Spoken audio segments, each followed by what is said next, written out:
Hi friends, ఈ రోజు కనుక మనం మార్కెట్స్ ని అబ్జర్వ్ చేసినట్లయితే ఆరంభం నుంచి కూడా హై స్థాయిలో అయితే ఓపెన్ అవడం జరిగింది. సేమ్ యాజ్ ఇంకా గమనిస్తే నియర్లీ 26,000 కి అయితే దగ్గరగా నిఫ్టీ 50 వెళ్ళటం జరిగింది.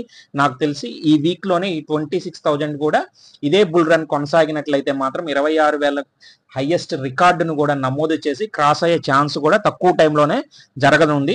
దీంతో సూచీలు మొత్తం కూడా సరికొత్త రికార్డు గరిష్ట స్థాయిలకు అయితే తాగాయి. బిఐసి అయితే 84,843 దగ్గర నుంచి, అలాగే నిఫ్టీ 50 25,910 లెవెల్స్ అయితే టచ్ అవడం జరిగింది. 956 వరకు కూడా ఒకనొక దశలో నిఫ్టీ 50 వెళ్ళడం జరిగింది. ఇదే జోరు కనుక ప్రదర్శిస్తే సెన్సెక్స్ వచ్చేసరికి ఖచ్చితంగా 85K కానీ, నిఫ్టీ వచ్చేసరికి 26K కూడా బ్రేక్ చేయడం కూడా ఖాయంగా కనబడుతూ ఉంటుంది. సో కంటిన్యూగా ఆఫ్టర్ ఫెడ్ మీటింగ్ తర్వాత యుఎస్ రేట్ కట్స్ ఏదైతే అనౌన్స్ చేసిందో, అంటే ఫైనాన్షియల్ క్రైసిస్ నుంచి అది అధిగమిస్తున్నట్టుగా కౌంటింగ్ చేసుకొని ఫెడ్ రేట్స్ అయితే కట్స్ ఇవ్వటం జరిగింది. అక్కడి నుంచి అయితే అన్ని మార్కెట్స్ గ్లోబల్ గా పాజిటివ్ లో ట్రెండ్ అవటం జరుగుతుంది. సో ఆ ఎఫెక్ట్ కూడా మన ఇండియన్ మార్కెట్ లో కంటిన్యూటీగా బుల్ జోర్ అయితే కొనసాగుతోంది. నిఫ్టీ వచ్చేసరికి 148 పాయింట్స్, సెన్సెక్స్ వచ్చేసరికి 384 పాయింట్స్ అయితే లాభపడ్డాయి. సేమ్ యాజ్ ఆటో స్టాక్స్ కానీ, స్టీల్ స్టాక్స్ కానీ, అదేవిధంగా పిఎస్యు స్టాక్స్ కూడా ఈరోజు రైజ్ అవటం జరిగింది. ఇంకా మేజర్ విషయం ఏంటంటే, గత కొంతకాలంగా నెగిటివ్ సైడ్ ఉన్న ఫెడ్ కూడా 10 సెషన్స్ నుంచి, లాస్ట్ 3-4 సెషన్స్ నుంచి మళ్ళీ ఇన్వెస్ట్మెంట్ పెట్టుబడి పెట్టడం, ఇండియన్ మార్కెట్స్ లో పెట్టుబడి పెట్టడం ప్రారంభించారు. సో ఈ రోజు కూడా ఆ పెట్టుబడి అనేది కంటిన్యూటీగా పెరుగుతూ ఉండటం కూడా ఈ ఇండియన్ మార్కెట్స్ రిలేటెడ్ గా పాజిటివ్ గా మనం గమనించవచ్చు. వివరాల్లోకి వెళ్లే ముందు ఛానల్ ని సబ్స్క్రైబ్ చేయండి, వీడియోని షేర్ చేయండి, లైక్ చేయండి. సెక్టోరల్ వైజ్ గా ఇండెక్సెస్ ని మనం గమనిస్తే Nifty bank 312 points, Nifty auto 410 points, అందరూ ట్రిపుల్ డిజిట్ లో అయితే నిఫ్టీ రిలేటెడ్ గా ప్రతి సెక్టోరల్ ఇండిసీస్ కూడా ఇంక్రీజ్ అవడం జరిగింది. ఎక్సెప్ట్ నిఫ్టీ ఐటీ, ఒక్క ఐటీ మినహా ప్రతి ఒక్క దాంట్లో కూడా పాజిటివ్ అయితే కనబడటం జరిగింది. కన్జ్యూమర్ డ్యూరబుల్స్ కూడా 517 పాయింట్స్ అయితే ఇంక్రీజ్ అయినాయి. ఆయిల్ అండ్ గ్యాస్ 236, అలాగే మిడ్ స్మాల్ హెల్త్ కేర్ లో కూడా 189 points, same as private. PSU related గా కూడా 225 పాయింట్స్ అయితే ఇంక్రీజ్ అవడం జరిగింది. మేజర్ గా బ్యాంకింగ్ రంగం, ఆటో రంగము, అదే విధంగా ఫైనాన్షియల్ రంగము, కన్జ్యూమర్ డ్యూరబుల్స్ రిలేటెడ్ గా నిఫ్టీ హైయెస్ట్ పాయింట్స్ అయితే గెయిన్ అవడం జరిగింది. అదే విధంగా మనం ఎఫ్ఐస్ డేటా కనుక గమనిస్తే ఈ రోజు కూడా ఎఫ్ఐస్ బై వచ్చేసరికి 12,000, అలాగే సెల్ వాల్యూ వచ్చేసరికి 11,000 క్రోర్స్ అయితే ఉన్నారు. సో డిఫరెన్స్ వచ్చేసరికి బయింగ్ సైడ్ 404 క్రోర్స్ అయితే ఇంకా ఎఫ్ఐస్ అయితే ఈ రోజు బయింగ్ సైడ్ ఉండటం జరిగింది. డిఐస్ కూడా సేమ్ 1,022 క్రోర్స్ అయితే బయింగ్ సైడ్ అయితే ఉండటం ఒక పాజిటివ్ గా మనం గమనించుకోవచ్చు. హెచ్డిఎఫ్సి బ్యాంక్ యూనిట్ అయిన హెచ్డిబి ఫైనాన్షియల్ ఐపీఓ అయితే ఉంది.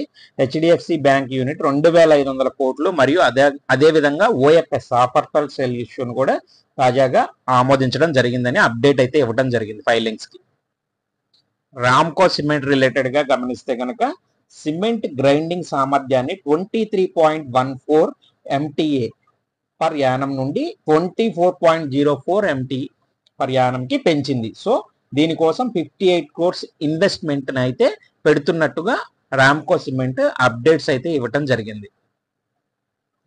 టాటా స్టీల్ రిలేటెడ్ గా చూస్తే ఒడిశాలోని కళింగనగర్ వద్ద కమిషనల్ బ్లాస్ట్ ఫర్నెన్స్ అయితే 27,000 కోట్ల పెట్టుబడితో ముడి ఉక్కు సామర్థ్యం 3 నుంచి విస్తరించేందుకు MTPA టు 8, 3 MTPA నుంచి 8 MTPA వరకు అయితే విస్తరించేందుకు ప్లాన్ చేస్తున్నట్టుగా ఇన్వెస్ట్మెంట్ కి 27,000 కోట్ల పెట్టుబడితో అయితే ఫైలింగ్స్ కి అప్డేట్ అయితే ఇవ్వటం జరిగింది. అదానీ టోటల్ గ్యాస్ వచ్చేసరికి సిటీ గ్యాస్ పంపిణీ వ్యాపారంలో గ్లోబల్ ఫైనాన్సింగ్ పొందుతుందని, అదేవిధంగా ఫైనాన్సింగ్ ఫ్రేమ్వర్క్ దాని బిజ్ ప్లాన్ ఆధారంగా భవిష్యత్ ఫండింగ్ ను సురక్షితంగా ఉంచడానికి సహకరిస్తుందని అనుమతిస్తుందని, అదేవిధంగా $315 మిలియన్ ప్రారంభ నిబద్ధతతో సహా ఇంటెల్ రుణదాతల నుండి అయితే $375 మిలియన్ మొదటి ఫైనాన్సింగ్ రూపొందిస్తున్నట్టుగా అయితే $1 మిలియన్ ఫైలింగ్స్ కి అయితే అప్డేట్ ఇవ్వడం జరిగింది. గెలెన్ మార్క్ ఫార్మా రిలేటెడ్ గా అయితే ఔరంగాబాద్ లో ఉన్న సంభాజీ నగర్ యొక్క 483 ఫామ్ అయితే జారీ చేసింది. 0 అబ్జర్వేషన్స్ తో అయితే పాజిటివ్ గా అయితే ఇవ్వడం జరిగింది. సో ఈ రోజు సెషన్ లో 6% వరకు ఇంక్రీజ్ అయ్యి 4.29% వరకు ముగిసింది. 70 రూపీస్ వరకు ఇంక్రీజ్ అయింది. అది కూడా ఈ నెల సెప్టెంబర్ 9 నుంచి 20 మధ్య ఔరంగాబాద్ ఒక్క తనిఖీని అయితే నిర్వహించడం జరిగిందని అయితే ఫైలింగ్స్ కి అప్డేట్ ఇవ్వడం జరిగింది. మ్యాన్కైండ్ ఫార్మా రిలేటెడ్ గా కూడా ఎన్సిడీలు కమర్షియల్ పేపర్ల ద్వారా 10,000 crores వరకు సేకరించున్నట్టుగా ప్రైవేట్ ప్లేస్మెంట్స్ ద్వారా అప్డేట్ అయితే ఇవ్వడం జరిగింది. సో ఈ రోజు ఈ అప్డేట్ తో నియర్లీ 5% వరకు అయితే ఇంక్రీజ్ అయ్యి 114 రూపీస్ ఇంక్రీజ్ అయ్యి 2650 దగ్గర అయితే క్లోజ్ అవడం జరిగింది. గాడ్ఫ్రే ఫిలిప్స్ ఇండియా లిమిటెడ్, దీని మెయిన్ గా వచ్చేసరికి ఏంటంటే రీసెంట్ గా వీళ్ళు బోనస్ కూడా అనౌన్స్ చేయడం జరిగింది. ఈ బోనస్ రిలేటెడ్ గా 1:2 రేషియోలో అయితే ఇన్వెస్టర్స్ కి అనౌన్స్ చేయడం జరిగింది. దీనికి సంబంధించి ఆర్బీఐ అవసరం non residential share holder, foreign direct investment FDI మరియు ఫారిన్ పోర్ట్ఫోలియో ఇన్వెస్ట్మెంట్ కింద కవర్ చేయబడిన వాటితో సహా బోనస్ ఇష్యూపై స్పష్టత ఇవ్వమని అడగటం జరిగింది. సో దీని రిలేటెడ్ గా ఈ అప్డేట్ తో ఈరోజు 3% అయితే నెగిటివ్ రిటర్న్స్ అయితే ఇవ్వటం జరిగింది. ఆర్తి డ్రగ్స్ రిలేటెడ్ గా అయితే యూనిట్ ని పరిశీలన చేసినట్లుగా అయితే యుఎస్ ఎఫ్డిఏ నుంచి వీళ్ళు జారీ చేయడం జరిగింది. 483 మెమోనైతే 7 పరిశీలనలు అయితే అబ్జర్వేషన్ ని ఇవ్వటం జరిగింది. ఇది నెగిటివ్ ఫర్ 7 అబ్జర్వేషన్స్ అయితే ఆర్తి డ్రగ్స్ కి ఇవ్వడం జరిగింది. ఇది కూడా యుఎస్ ఎఫ్డిఏ September 12th నుంచి 2024లో మహారాష్ట్ర యూనిట్ ని తనిఖీ చేసినట్టుగా అయితే అనౌన్స్ చేయడం జరిగింది. ఇది న్యూట్రల్ గా వెళ్ళిన చివరిలో మాత్రం నియర్లీ 0.96% అయితే ఇంక్రీజ్ అయి క్లోజ్ అవడం జరిగింది. వొడాఫోన్ ఐడియా రిలేటెడ్ గా అయితే 3 సంవత్సరాల వ్యవధిలో నెట్వర్క్ పరికరాలు ఏవైతే ఉంటాయో వాటిని సరఫరా చేయటం కోసం నోకియా, ఎరిక్సన్ మరియు శాంసంగ్లతో ఈ మూడిటితో అయితే ఒప్పందం చేసుకోవడం జరిగింది. దీని వాల్యూ వచ్చేసరికి 3.6 బిలియన్ అంటే 300 బిలియన్స్ లేక 30,000 crores అన్నమాట. వీటి రిలేటెడ్ గా అయితే వీళ్ళు ఎంఓయూకి ఓకే చేయడం జరిగింది. ఈ రోజు సెషన్ లో నియర్లీ 3.72% దగ్గర క్లోజ్ అవడం జరిగింది ఇంక్రీజ్ అయ్యి. జూపిటర్ వ్యాగన్ రిలేటెడ్ గా గమనిస్తే కంపెనీ తన వీల్స్ సెట్ వ్యాపారం నుండి ఫైనాన్షియల్ ఇయర్ 2027 చివరి నాటికి 3,000 నుంచి 4,000 crores రూపాయల రెవెన్యూని అయితే పొందగలుగుతున్నట్టుగా అయితే ఆశిస్తోందని అప్డేట్స్ అయితే ఇవ్వడం జరిగింది.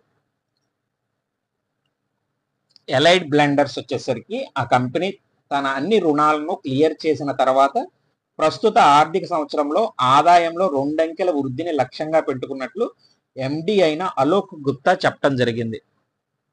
నెక్స్ట్ కేఈసి ఇంటర్నేషనల్ రిలేటెడ్ గా గమనిస్తే కనుక కంపెనీ 1,003 crores రూపాయల కొత్త ఆర్డర్ అయితే విన్ అవటం జరిగింది. దీని రిలేటెడ్ గా అయితే కేఈసి ఇంటర్నేషనల్ నుంచి 1,003 కోట్ల ఆర్డర్ ని విన్ అవటం జరిగినట్టుగా అయితే అప్డేట్స్ ఇవ్వడం జరిగింది. నియర్లీ 4% వరకు అయితే ఈ రోజు ఇంక్రీజ్ అవడం జరిగింది షేర్ వాల్యూ.